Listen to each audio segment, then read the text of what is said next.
Hello, everybody. Thank you for taking out the time to attend this webinar.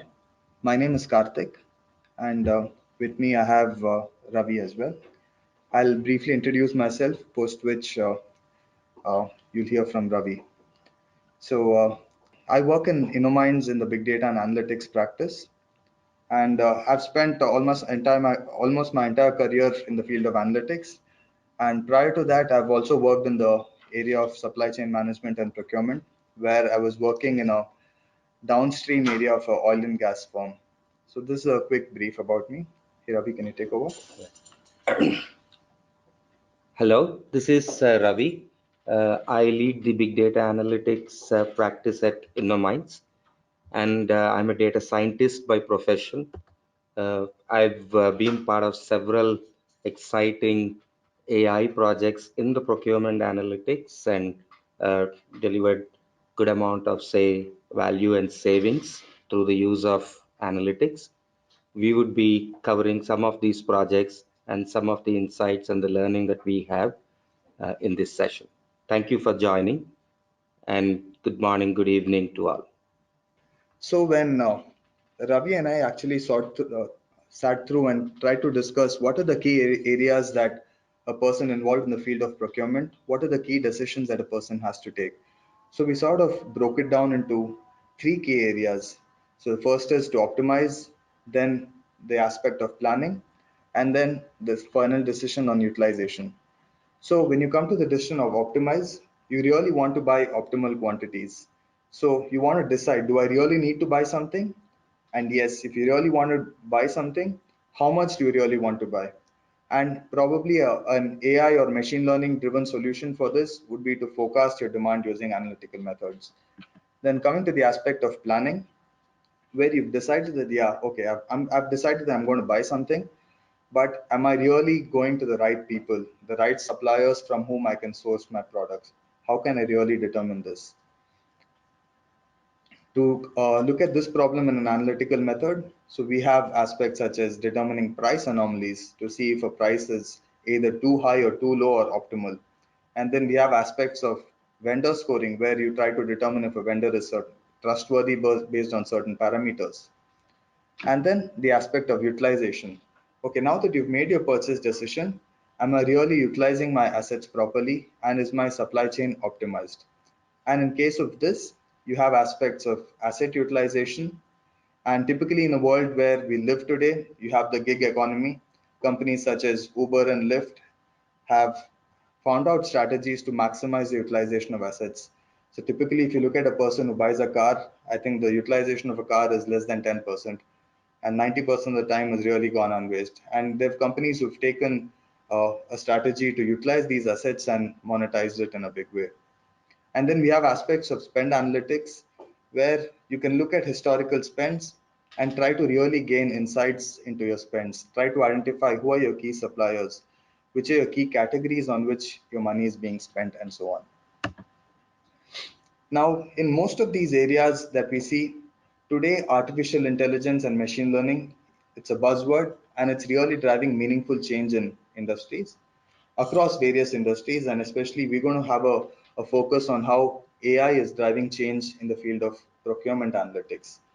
Now, on screen, we're seeing, based on our experiences that we've had with customers in identifying and tackling problems related to procurement, we've identified certain areas that we feel will be uh, highly impactful in terms of a solution that AI can provide. Now, firstly, if you look at contract management can be used to optimize the discount levels and really forecast the liabilities in terms of your finances. And when it comes to vendor evaluation, you can factor in the amount of deliveries that have been delivered on time and try to build a trustworthy score for a specific vendor. And then you have aspects of supplier relationship management where you can look at a vendor score and purchase order and so on. And in case of spend analytics, you can look at multiple data sets such as your invoice data, data from your ERP systems, tax invoices, and so on, and try to see what are the areas where you can optimize your spend. Where are the areas where I'm really spending a lot of money, but I can really rein back on my expenses? And then we have the aspect of demand forecasting, where you try to make an estimate of what is my future sales or a future demand of a product going to be, and based on that demand, how much should I produce right now? So for a certain quantity that I produce, what is the raw material that is required, and at what quantity and what price should I purchase it? So in all these areas that we see, I think because of the advances that we've seen in artificial intelligence and machine learning, these are going to drive great changes in procurement analytics. And these are from the experiences that we've seen. So moving on. So if you look at typically the implementation challenges associated with implementing a procurement analytics system, so some of the challenges that typically that organizations see is that firstly, the existence of unstructured data or semi-structured data. So there are a lot of cases where certain invoices are sort of booked in an ERP system, but apart from that, you have handwritten notes which are captured as PDFs and images, which leads to a lot of unstructured data being generated. And then there is a lot of historical data that is being generated, but it's not being analyzed effectively to derive meaningful insights. And then there is definitely the aspect of lack of skilled human resources, which the skills that you require to generate these insights. And then if you look at the aspect of heterogeneous or data in multiple silos, we see this aspect where typically large organizations which operate out of multiple countries, they actually have their own local ERP systems. Or you might have cases where an organization acquires another organizations and you might have issues with integrating multiple systems. So you have data located in various forms of systems, and there has to be a single source of truth that has to be derived from them. And then finally, we have the aspect of whether an organization wants to implement a one-off analytical process or try to do something in the long run. So have a 5-year roadmap or a 2-year roadmap where you try to decide, okay, this is how my procurement strategy is going to be, and this is how I'm going to tackle them. So we've actually tried to identify certain implementation challenges and try to look at certain business use cases that we felt will be effective to suggest ideas where we can tackle these issues effectively. So moving on. So firstly, looking at the unstructured and semi-structured data, or in cases where the existing data is not analyzed. So if you look at my screen right now, so we have, so this is based on our real experience that we had with one of our customers. So to give you a background about the customer, so the customer is a leading supplier of hardware products and construction materials, materials that are used in construction and earth moving equipments. And they operate out of the US and North America. And this is an organization that's located across multiple countries. And if you look at an invoice that you're seeing on screen right now, there are over 70 different attributes. And if you look at certain different ERP systems, you'll have 100 different attributes.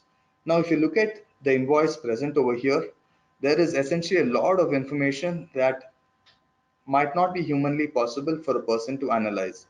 And over here, we've tried to highlight some of the important fields that we feel can be useful in driving a meaningful analysis.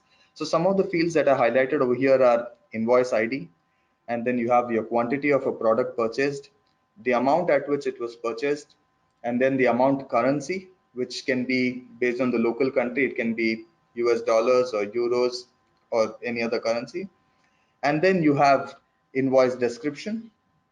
Currently, you have the invoice description, which is, I believe, written in French. And then you have also have information such as the supplier ID and the supplier location ID. So you can have cases where a supplier himself or herself operates out of multiple locations, and they might have multiple locations IDs. Now, if you look at this invoice, there are a lot of key business questions that can come to our mind. So firstly, can I identify which are the major categories in which my spend is occurring?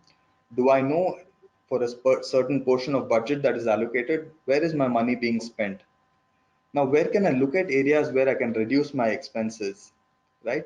And which is the ERP system that contributes to the greatest amount of spend over here? And if I look at the invoice description over here, how is it possible for a person to look at an invoice description and try to identify what are the categories? Now, trying to identify meaningful insights out of this requires a very robust analytical process. So If you look at my screen right now, so again, continuing from the previous example, where the organization is located across multiple countries. Now, if you try to put yourself in the place of a centralized person who is carrying out or responsible for optimizing the procurement process, you have this case where you have the invoice description, essentially, which is captured in three different languages. And then you have the invoice amount, which is captured in two different currencies.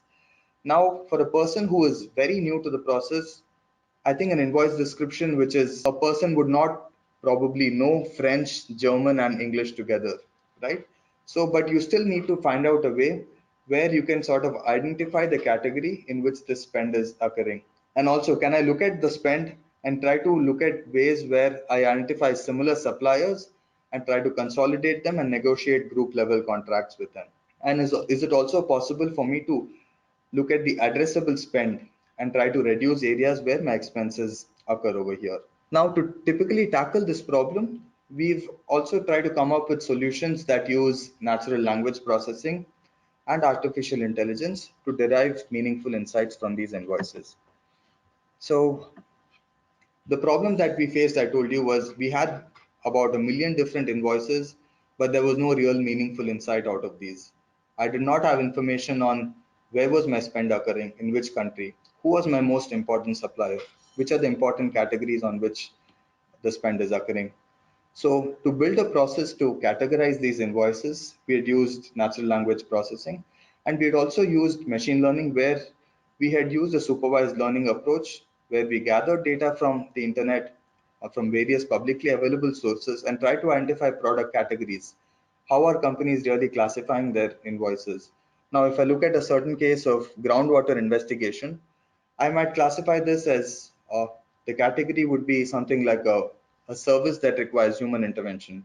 And then for groundwater investigation, you might require a certain kind of device that would be sent underground to inspect your underwater, the water that is present underground. So you can look at multiple ways to sort of build categories for these invoices. So we built a process where we try to analyze these descriptions, analyze the value of these invoices, analyze the suppliers who are really carrying out these services, and try to build a universal source of truth over here, and try to identify the categories in which the spend occurs. And after building the solution, we were able to classify over 80% of these invoices. And once you have a look at these invoice descriptions, we had built a machine learning model that was able to accurately classify 80% of these invoices and auto generate the categories. So suppose you look at something like Portland cement 5 kgs. So the system is intelligent enough to identify that cement is a category, and probably the subcategory of a spend would be something like Portland cement and so on. And we've also helped use this knowledge that we've gained to build a consolidated dictionary. And this information, if you look at it, how it was used by organizations.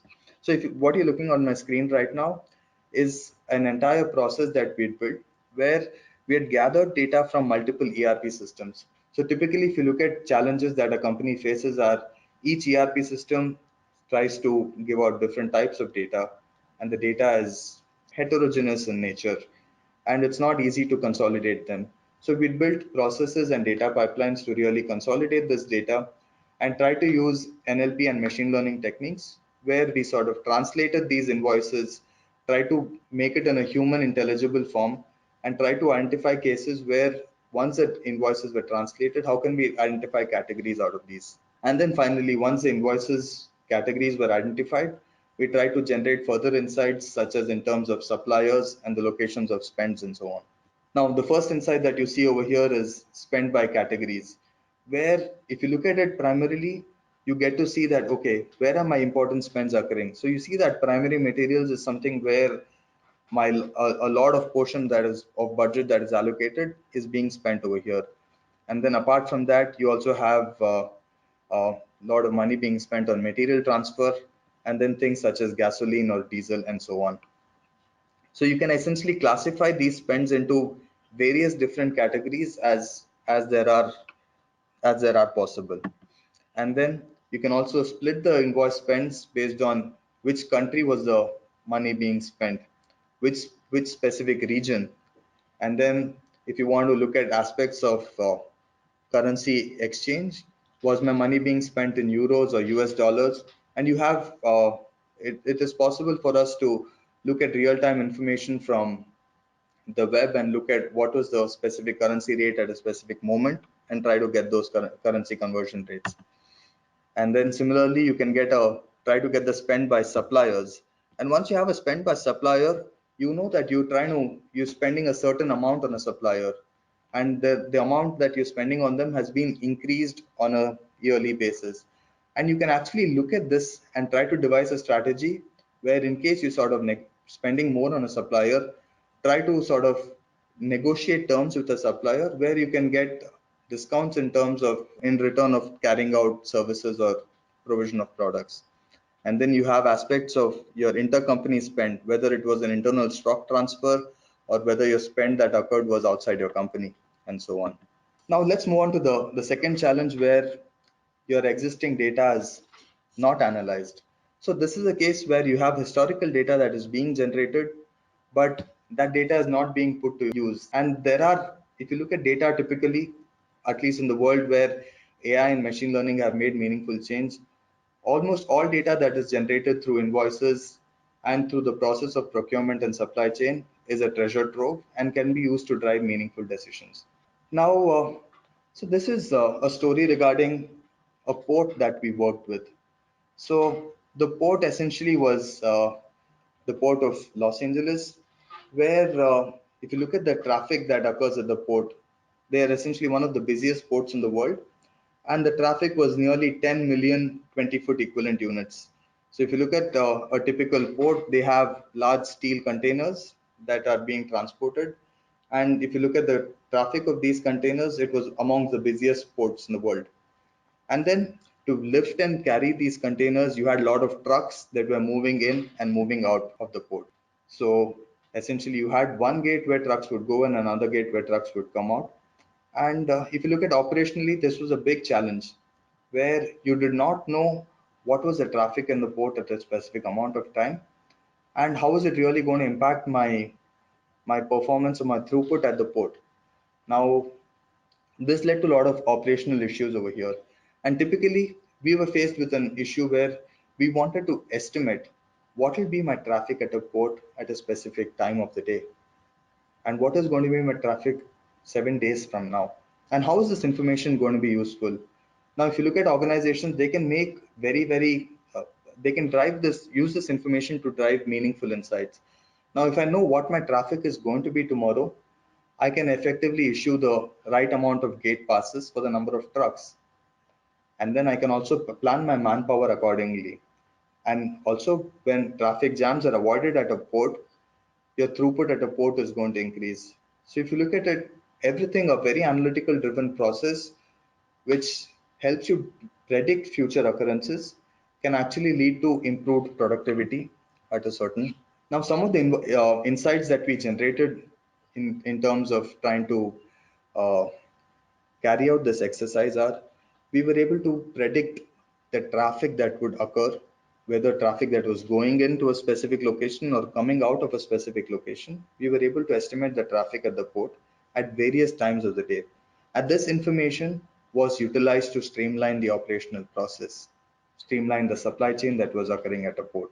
And then apart from that, we had also carried out as what you're seeing on my screen right now in the bottom half. So we have the blue lines that indicate the historical activity of the traffic that occurred at a port.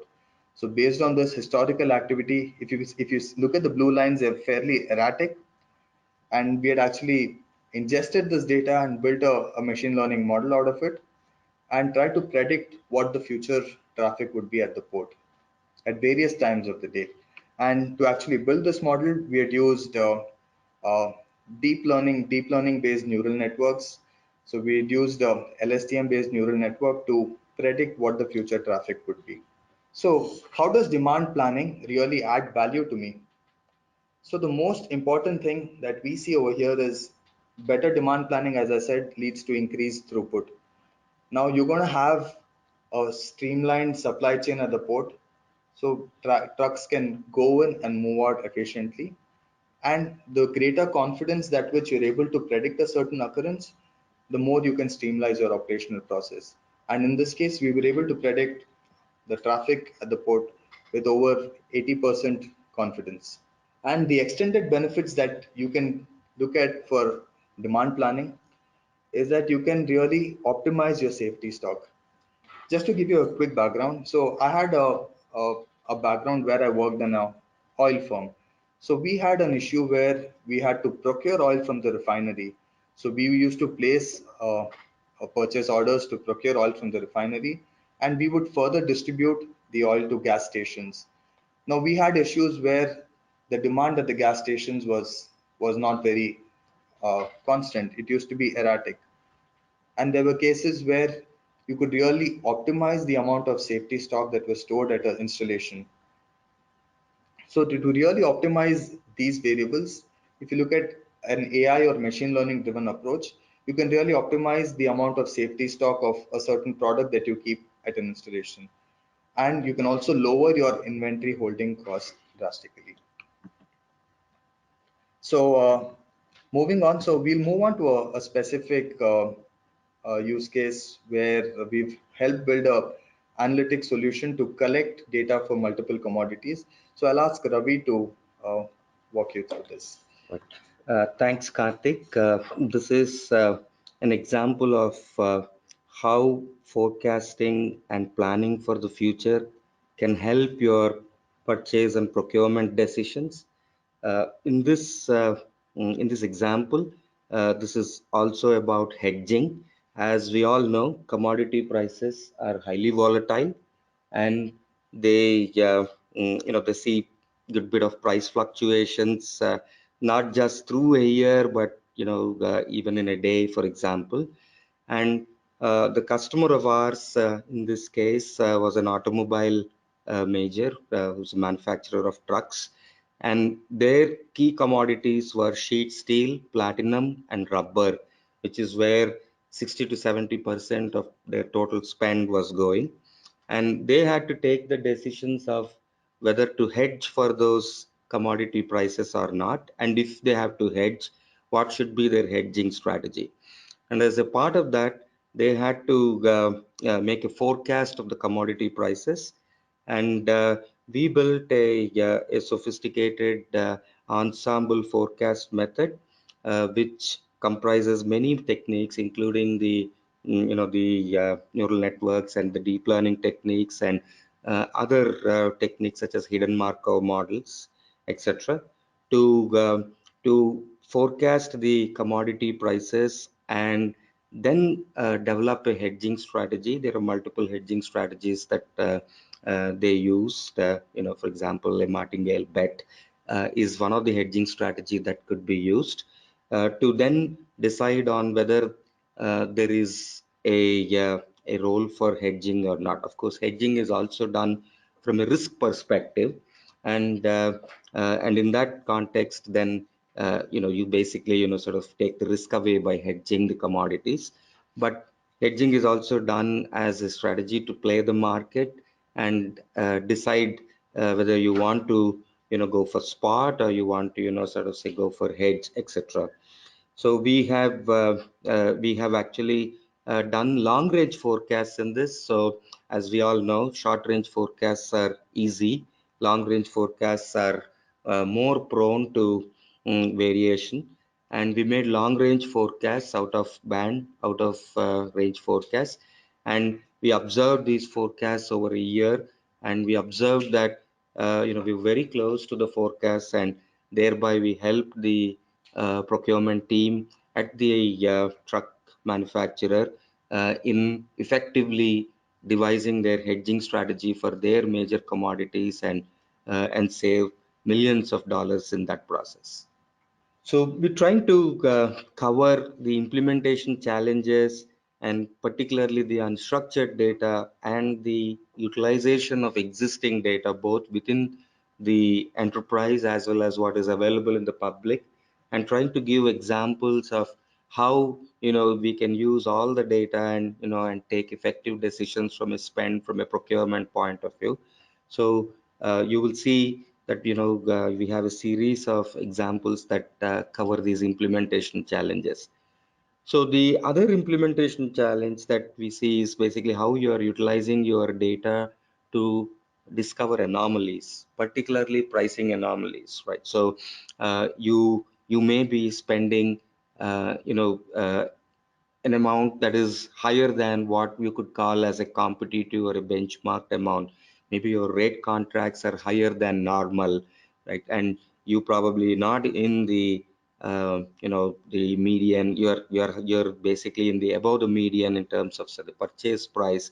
So these are what we call pricing anomalies. And unfortunately, there is no standardization of product and pricing, both from a product and the product spec point of view, as well as the price point of view from a time, space, location, etc. So identifying the excess price or the pricing anomalies or the benchmarking of what you are spending on a given product is not a trivial exercise and requires a lot of AI to put the so that you're comparing apples to apples and not apples to oranges, and you have the product and the product spec made comparable, and you're also actually doing the translation from a currency point of view. You're also doing the translation from a volume and from a location and also from a time point of view. And then you are effectively seeing where am I spending higher, say, compared to competition, compared to, say, the best in the industry and so on. So this is an example of pricing anomalies that we did for a German automobile major, which sources some of its parts from its suppliers.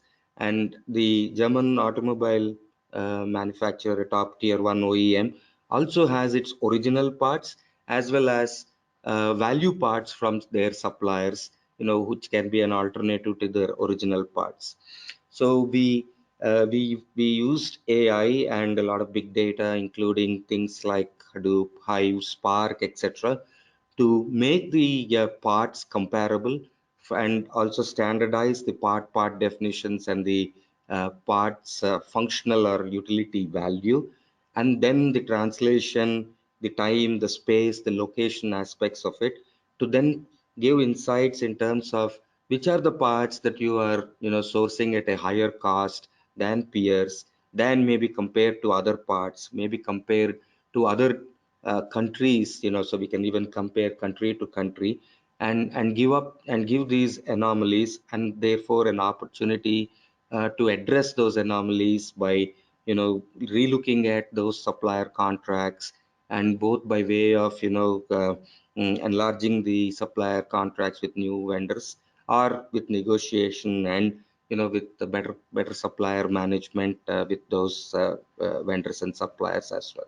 Yeah. So an example of the drill down and the dashboards there, which will tell where is the price change happening, what is the percent change of the price compared to other vendors, and where is the percent change over time.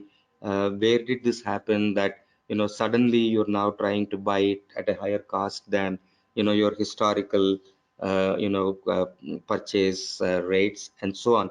So the drill down allows us to identify where the anomaly occurred. And also you see on the left there the trend over the last 2 years and how the price changes have happened over time, and it'll help us to identify exactly the anomalies, and then go and then fix those anomalies by effective supplier management and also effective part management.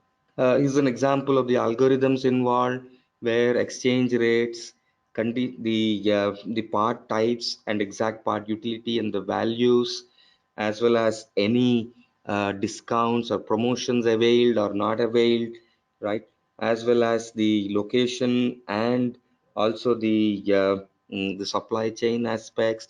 They all can be effectively neutralized in order to make the comparison and make the pricing anomaly effective. Another aspect of utilizing data, and this is another example that we want to cover, is that The decentralization of the data and effectively putting that data into the hands of the decision makers, the local business units that are making the purchase and making the procurement is very important. And therefore, while there is the centralization of the procurement function and the centralization of the data and the analysis of the data, we believe that the decentralization of the decision making and putting the data into the hands of different users across locations and geographies is important. And that is what we achieved in one of our customer projects, which does intelligent construction tools. And these are high value, heavy capital tools, and therefore utilization of these tools and clearly planning and scheduling these tools is important. uh, and you want to avoid buying another tool, and you have to take decisions on, should I wait for this tool to be completing a project and then I will start using it, or do I open another track and then buy another tool and start constructing immediately? So that scheduling and optimization, and then providing that intelligence of schedule and the optimization to local teams which are on the projects in different locations is important. And this is an example of how the data is centralized, the tools utilizations and the tools schedules are centralized, and that information is provided by way of apps. You can see the apps and the mobile interfaces to the right. Those are provided to local decision makers, both from a project management as well as from a purchase point of view, to then effectively decide on, okay, if I see that this tool is getting freed up from another job site, and if it's a matter of say about a week or 10 days, maybe I will wait for that tool to be freed up, and I will utilize that equipment which can reliably arrive at this job site in about say less than a week, then opening up a parallel line and going with with another tool or another equipment which may see low utilization, because now there are two equipments and you don't have enough work to put both the tools to effective utilization. So if the highlight here is basically that the centralized data, the centralized decision making, the centralized scheduling can be effectively put into the hands of the local decision makers through apps and information and interfaces, so that these decisions can be taken more optimally. And that is how AI can help in the spend analytics and in reducing that. A third implementation challenge we want to address is the heterogeneous data and data in silos.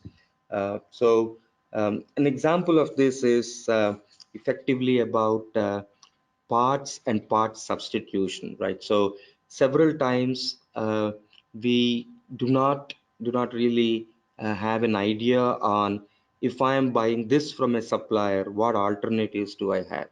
Alternatives not only in terms of other suppliers, but also alternatives in terms of parts and value parts, right? So it's important that the business knows what exactly is the requirement, so that you are not overbuying and you are not over engineering to a requirement, and you're buying exactly what is needed, and what is the required function or value that you are expecting from an equipment or from a part or from an asset, etc.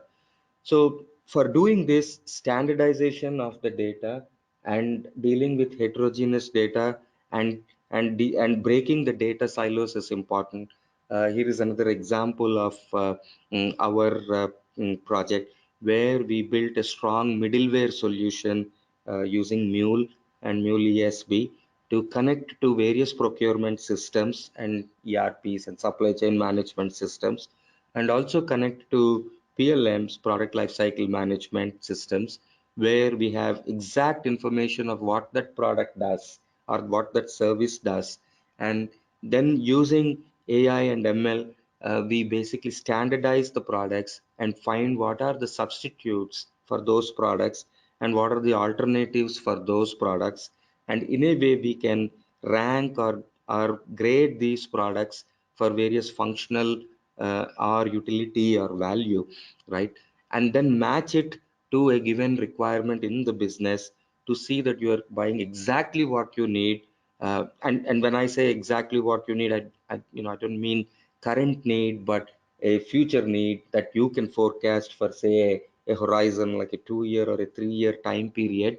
And and the AI/ML aspects here, include the NLP, include the matching engine, include the ranking engine, and also include the aspects of substitution effects, right? So how do you identify which parts are substitutes?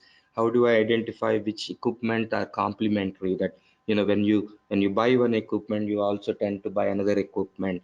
So AI/ML will help you in standardization, in discovering these relations, right? And then to eventually match the equipment or the item that you want to purchase with exactly the business need, not current need, but a horizon need, like a future need, and then buy that, and that you're not overbuying or over engineering, for a given scenario, etc.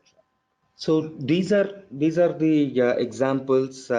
To summarize, what we have discussed today is that AI and ML has a huge disruptive effect to procurement analytics, and primarily it addresses the challenges of unstructured data, addresses the challenges of standardization of what gets procured and from whom it gets procured, draws space, time, and other correlations that are needed, to find the relations between what gets bought, like I mentioned, the substitute effects, the complementary effects, etc.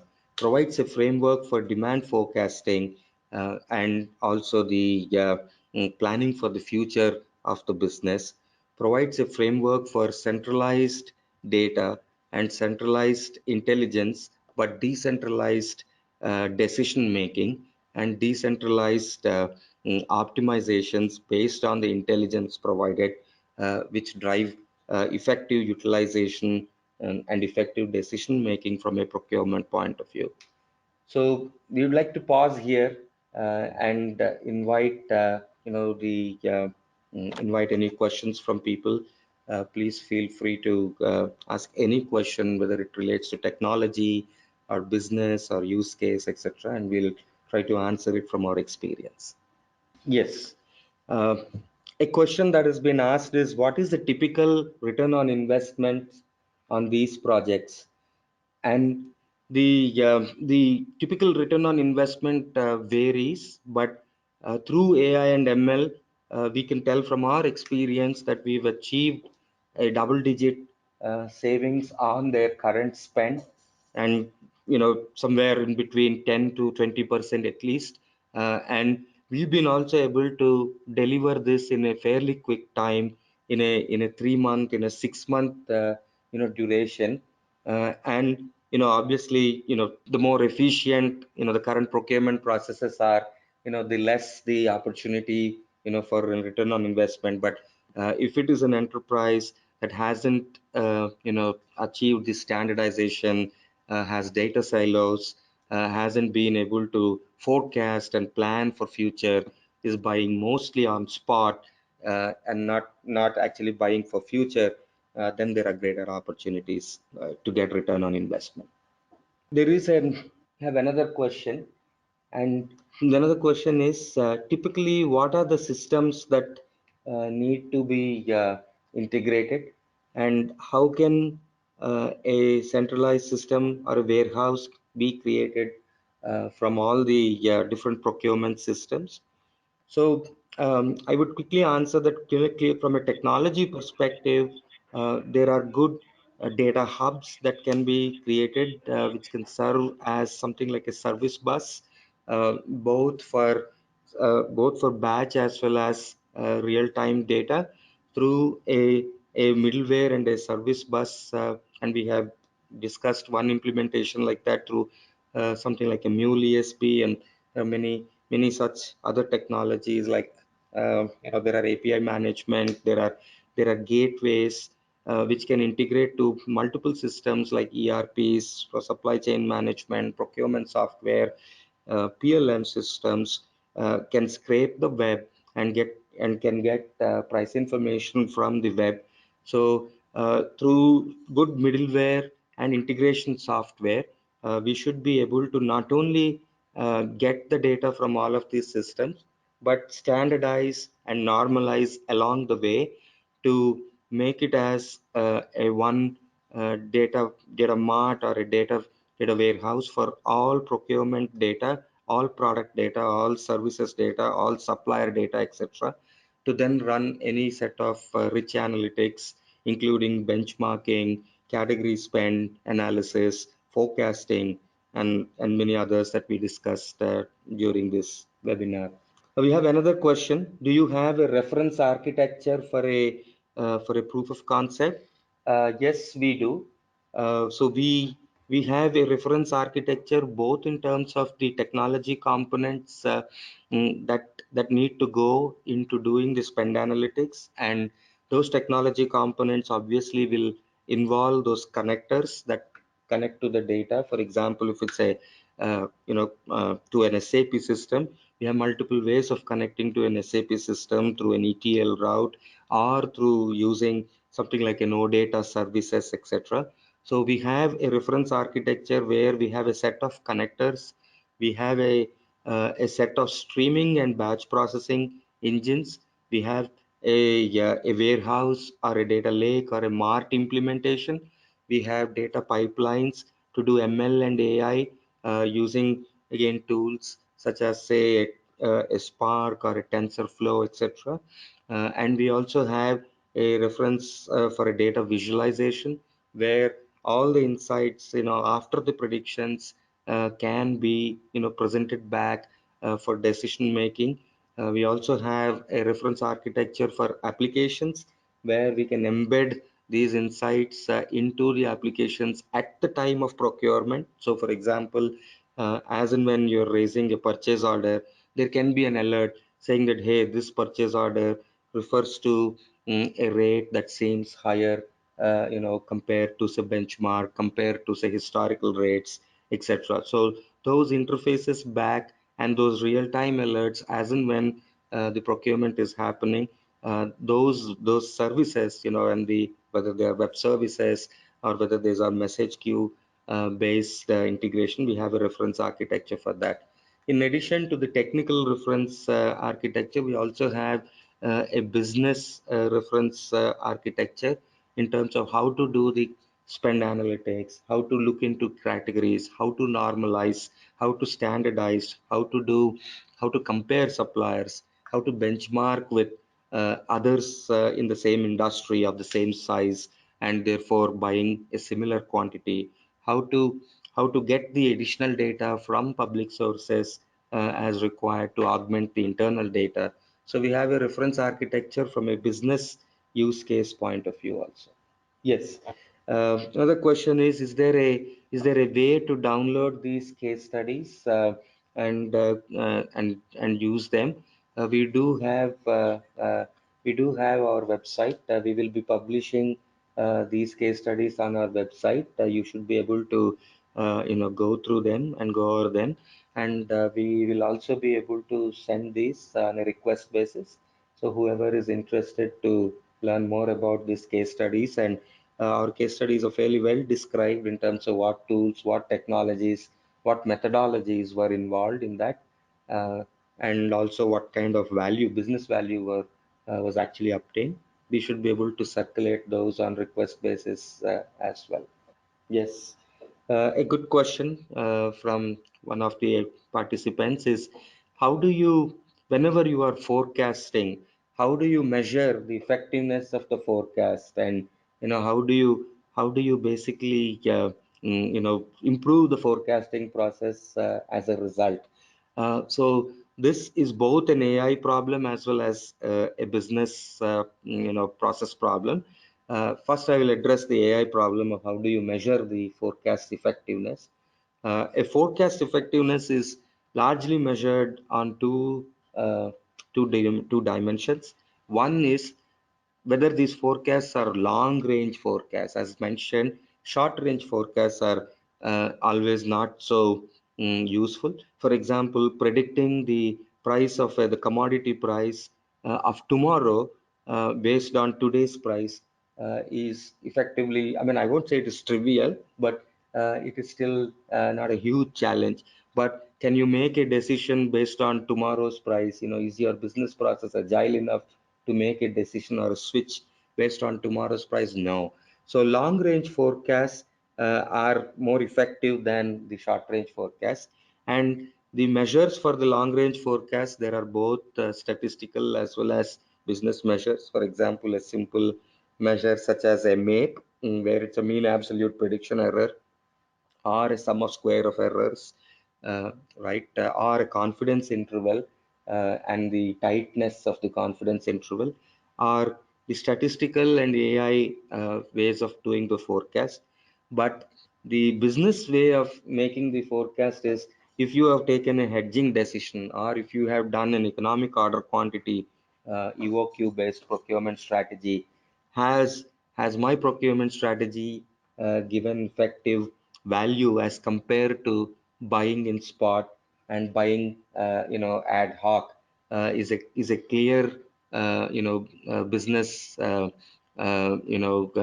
determinant, and you can use those business value determinants also to see if your forecasts are good and are helping you to take the right decisions.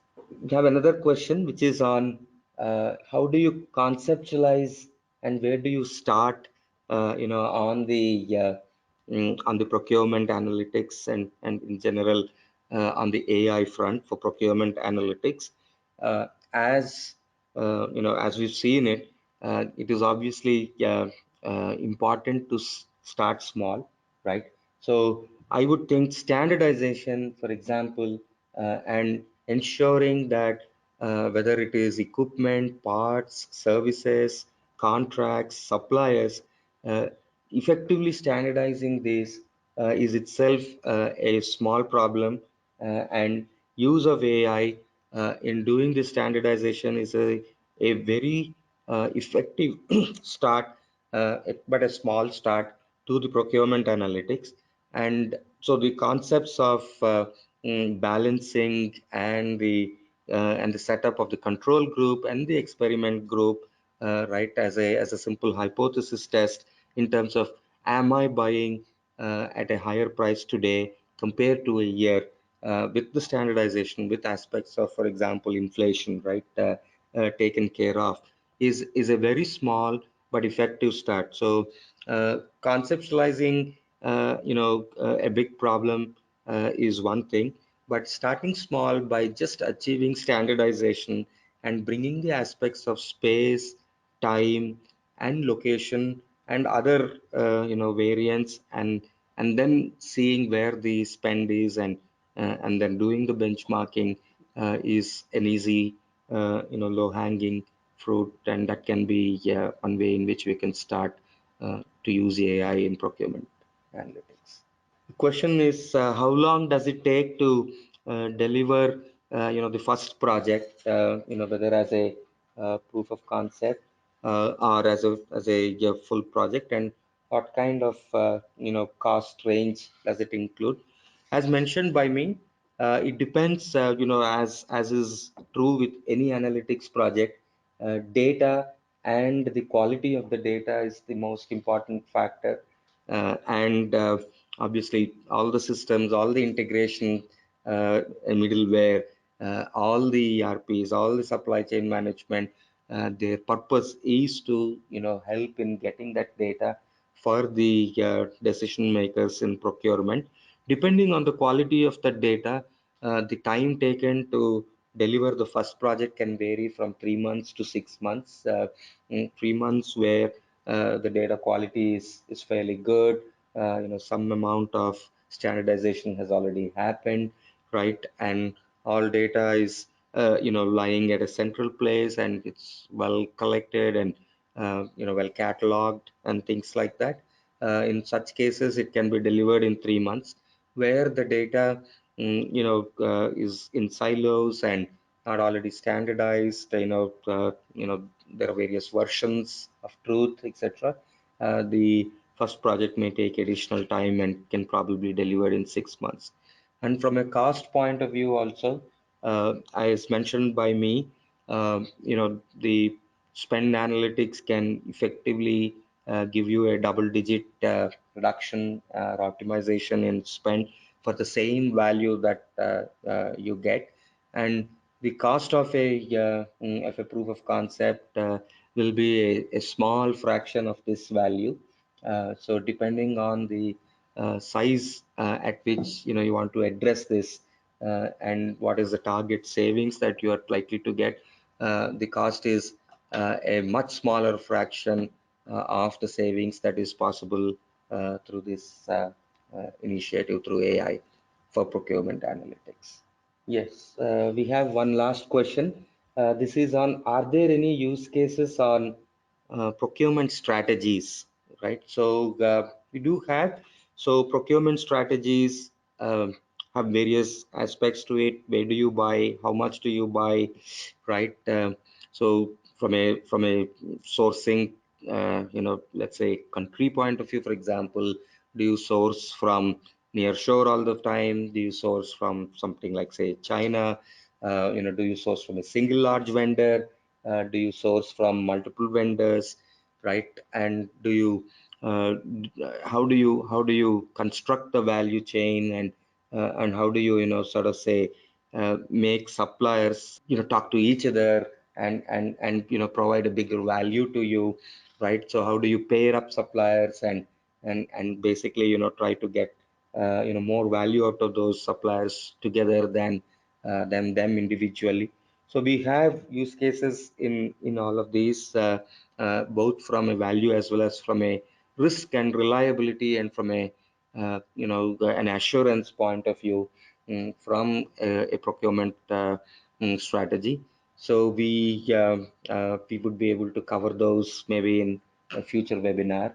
And if you have any questions that you have, or if you are interested in how to do these procurement strategies, please reach out to us. We would be able to discuss with you on just that.